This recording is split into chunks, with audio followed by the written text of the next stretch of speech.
आज की कहानी है एक ऐसी लड़ाई की जो जमीन के लिए नहीं बल्कि सम्मान के लिए लड़ी गई थी। ये एक ऐसी दौड़ थी जिसकी मंजिल मौत थी। और जानते हैं जीत का फैसला किसने किया? एक कटे हुए सिर ने।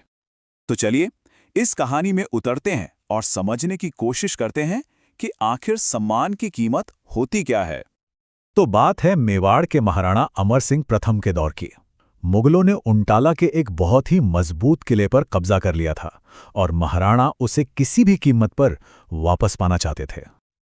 अब देखिए, किसी भी फौज में जो टुकड़ी सबसे आगे रह के हमला करती है ना, उसे हरावल कहते हैं। ये सबसे बड़े सम्मान की पोजीशन थी, पर सबसे बड़े खतरे की भी। और मेवाड़ में ये पद उन योद्धाओं को मिलता था जिनकी बहादुरी का लोहा पीढ़ियों से माना जाता था। और बस इसी एक सम्मान के लिए मेवाड़ के दो सबसे ताकतवर खानदानों के बीच एक टकराव पैदा हो गया, चुंडावत और शक्तावत। तो मैदान में कौन कौन थे? एक तरफ थे जैत्र सिंह की अगुवाई में चुंडावत, जिन्हें यह हक विरासत में मिला था क्योंकि उनके पुरखे चुंडा ने मेवाड़ की राजगद्दी तक छोड़ दी थी। और दूसरी तरफ थे बल्लू सिंह के शक्तावत। ये महाराणा प्रताप के भाई शक्ति सिंह के वंशज थे और अपनी बहादुरी साबित करने के लिए बेचैन थे। और बस महाराणा के दरबार में माहौल एकदम गर्म हो गया जब बल्लू शक्तावत ने सरेआम ये चुनौती दे दी, महाराणा जी, आखिर हर बार हरावल में चुंडावत ही क्यों? हम भी उतने ही बहादुर हैं, एक बार हमें भी तो मौका दीजिए। अब महाराणा अमर सिंह बड़ी दुविधा में पड़ गए। उनकी दो सबसे बहादुर टुकड़ियां आपस में ही भिड़ने को तैयार थीं, तो उन्होंने इस झगड़े को हमेशा के लिए खत्म करने का एक बहुत ही अनोखा लेकिन जानलेवा तरीका निकाला। महाराणा ने अपना फैसला सुना दिया। नियम बड़े सीधे थे लेकिन उतने ही खतरनाक। जो भी खानदान उंटाला किले में पहले कदम रखेगा, हरावल का सम्मान हमेशा के लिए उसका हो जाएगा। दोनों ने अपनी अपनी स्ट्रैटेजी बनाई। शक्तावतों ने तय किया कि वो अपनी पूरी ताकत किले के मेन गेट पर लगा देंगे और चुंडावतों ने फैसला किया कि वो किले की दीवार तोड़कर अंदर घुसेंगे। मुकाबला शुरू हो चुका था। और बस यहीं से शुरू हुई वो दौड़, वक्त और मौत के खिलाफ एक ऐसी दौड़ जिसमें बलिदान की सारी हदें टूटने वाली थीं। शक्तावतों ने एक हाथी को शराब पिला दी ताकि वो गुस्से में आकर किले के दरवाजे पर जोर से टक्कर मारे। लेकिन एक प्रॉब्लम हो गई। किले के गेट पर लगी नुकीली लोहे की कीलों को देखकर हाथी डर गया और पीछे हट गया। उसने टक्कर मारने से साफ मना कर दिया।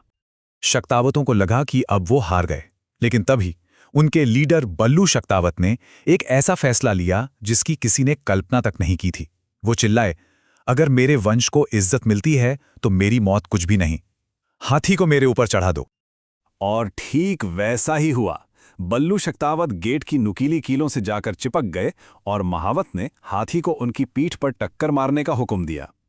कीलें उनके शरीर में धंस गईं, लेकिन उनके शरीर ने कीलों के लिए कुशन का काम किया और हाथी के जोरदार हमले से दरवाजा टूट गया। उधर दूसरी तरफ किले की दीवार पर चुंडावतों के कानों में दरवाजा टूटने की कड़कड़ाती आवाज पड़ी। उन्हें समझ आ गया कि अब वक्त नहीं बचा है। शक्तावत बस अंदर घुसने ही वाले थे। ये सुनते ही उनके लीडर जैत्र सिंह चुंडावत ने अपने साथियों को एक ऐसा हुक्म दिया जो शायद ही किसी ने कभी सुना हो। वो चीखे, वो लोग अंदर घुसने वाले हैं, मेरा सर काटो और इसे दीवार के ऊपर से किले में फेंक दो। अभी मेरा खानदान ये सम्मान नहीं खो सकता। तो इस खूनी मुकाबले का नतीजा क्या निकला? कौन जीता? कौन पहुंचा किले के अंदर सबसे पहले? टूटे हुए दरवाजे से शक्तावत अंदर दाखिल हुए, जीत के नारे लगा रहे थे। उन्हें लगा कि उन्होंने हरावल का अधिकार हमेशा हमेशा के लिए जीत लिया है। लेकिन वो पहले नहीं थे, क्योंकि जब उन्होंने अंदर देखा तो किले की जमीन पर जैत्र सिंह चुंडावत का कटा हुआ सिर पड़ा था। उनके साथियों ने उनका हुक्म माना था और टेक्निकली किले में पहला आदमी एक चुंडावत ही था। और इस तरह चुंडावतों ने हरावल का अधिकार, अपना सम्मान बरकरार रखा। उंटाला की ये लड़ाई राजपूत योद्धाओं की संस्कृति में सम्मान और बलिदान की एक ऐसी मिसाल बन गई जिसे आज भी याद किया जाता है। मशहूर इतिहासकार कर्नल जेम्स टॉड ने राजस्थान के इस जज्बे के बारे में लिखा था, यहाँ खून पानी से भी सस्ता था। इन योद्धाओं के लिए अपनी मिट्टी पर मरना इतना आसान था। ये कहानी हमें एक बहुत गहरे सवाल के साथ छोड़ जाती है। जब सम्मान की कीमत जान हो तो असल में जीतता कौन है?